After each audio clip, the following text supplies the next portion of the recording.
If you like pizza, you'll probably enjoy pizza pockets, also called calzones. Here's how you can make your own at home. Combine 1 cup of all-purpose flour with 1 package of pizza yeast, 1½ teaspoons of sugar, 3/4 of a teaspoon of salt, 2/3 of a cup of very warm water, and 3 tablespoons of olive oil. Pro tip, if you use the end of a wooden spoon to mix everything together, it will be easier to clean off and you'll waste less dough that would be stuck to the spoon.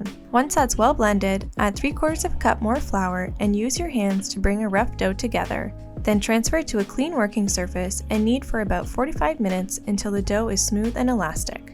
At this point, the dough needs to rest, so transfer it to a clean bowl and drizzle with a little olive oil, rolling the dough around to ensure all the sides get covered. Now cover with plastic wrap and let sit at room temperature for about 30 minutes, after which the dough will have doubled in size. Next, transfer the dough to a clean and lightly floured working surface, then use a bench scraper or knife to divide the dough into 4 equal portions.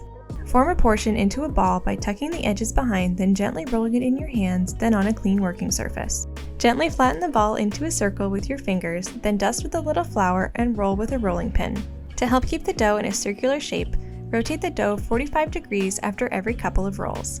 Once you've reached your desired thinness, it's time to start filling. For this, you can use whatever you like, but we went with some classic pizza toppings like tomato sauce, pepperoni, diced green pepper, and of course a big handful of mozzarella.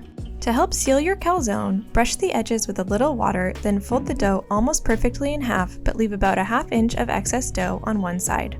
Starting from one end, fold a piece of the overhanging dough towards the middle and firmly press it down with your finger. Continue this process all the way around the edge until it is tightly sealed. Now use your bench scraper again to gently lift the pizza pocket and transfer it to a lined and lightly floured baking sheet. You could bake these right away, but to add a little extra shine and browning, brush the tops with egg wash, which is 1 beaten egg combined with 1 to 2 tablespoons of water. Sprinkle the tops with a little grated Parmesan, then cut a few slits in the top and bake at 420 Fahrenheit for about 15 minutes.